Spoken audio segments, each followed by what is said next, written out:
Hey, what's going on, guys? Archer Mark here, and I'm back with another Star Wars figure review. And I have from the 3 3/4 scale Star Wars The Black Series. This is Ree-Yees. Very interesting figure, very cool figure, and such a fun name to say, Ree-Yees. I don't like that. I don't know. It just kind of makes me smile when I say it. Picked this up recently on clearance at the Disney store. And we'll give you a closer look at the figure in a moment. First, let's show you the card back. It's pretty standard at this point in the waves of figures.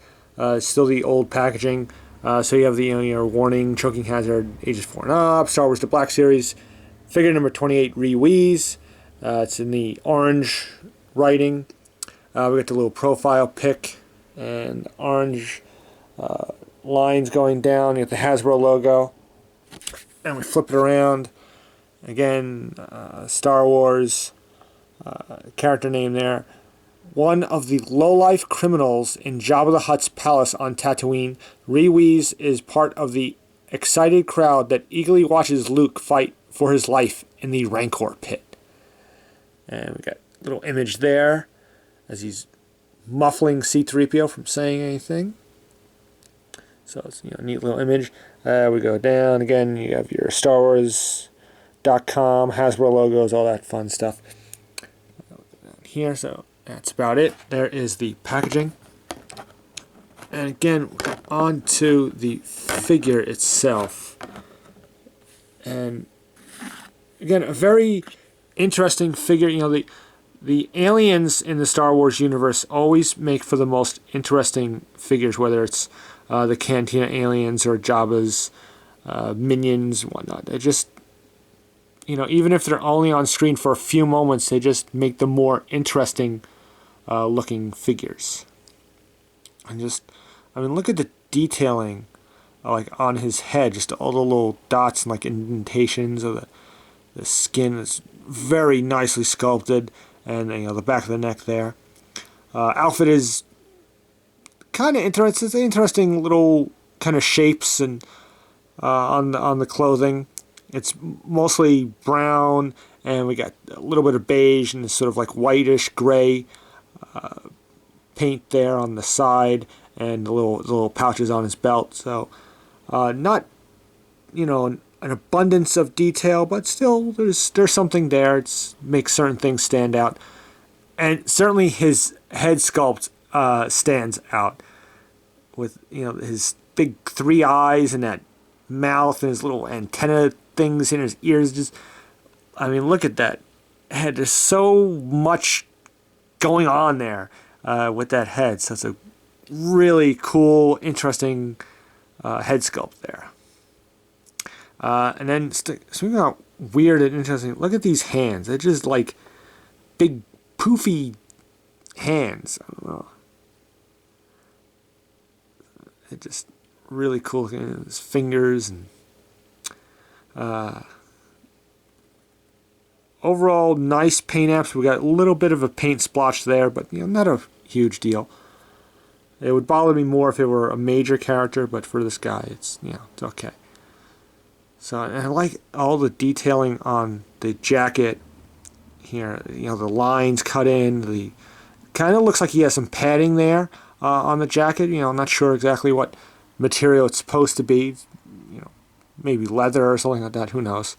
But little details like that, just help this figure for, again, a character that's only on screen for a few moments. But overall, still very nice. Okay. I'll go over the articulation real quick. You have a bulge on your neck, ball-hinged shoulders, ball-hinged elbows, swivels at the wrist, swivels at the waist, swivel hips, but the articulation is hindered by the lower part of this jacket, so it doesn't go forwards or backwards all the way. This gets in the way a little bit. But he's not a very actiony character, so it's not a big deal, but it is something to think about before you want to purchase this guy. It does have ball hinged knees and no ankle articulation, which it'd be nice over there, but for this character I don't think it's a big deal. Okay, and we'll put him down. He does come with 2 accessories. He has 2 very small little blasters, and we'll show you this one here. Okay, it's nicely sculpted. It's just, you know, all black plastic. There's no extra paint apps or anything like that.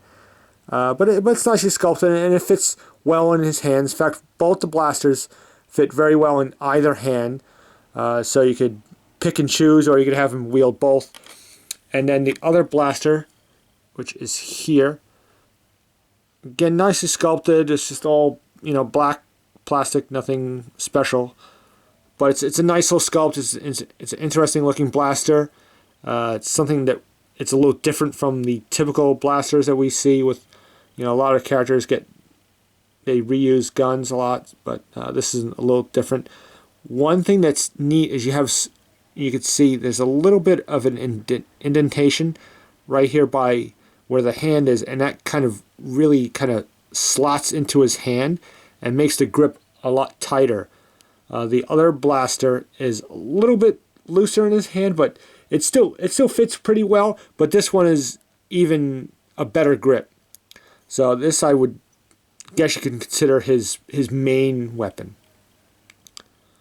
But very cool. Both guns look great in his hand, and like I said, they fit on either hand, so you can choose which gun and which hand and however way you want to display him.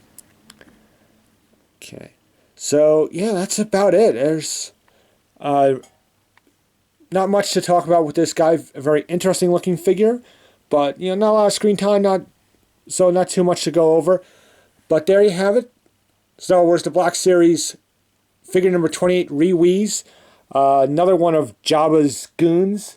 If you're into collecting Jabba's minions, then I would say it's definitely a good figure to pick up.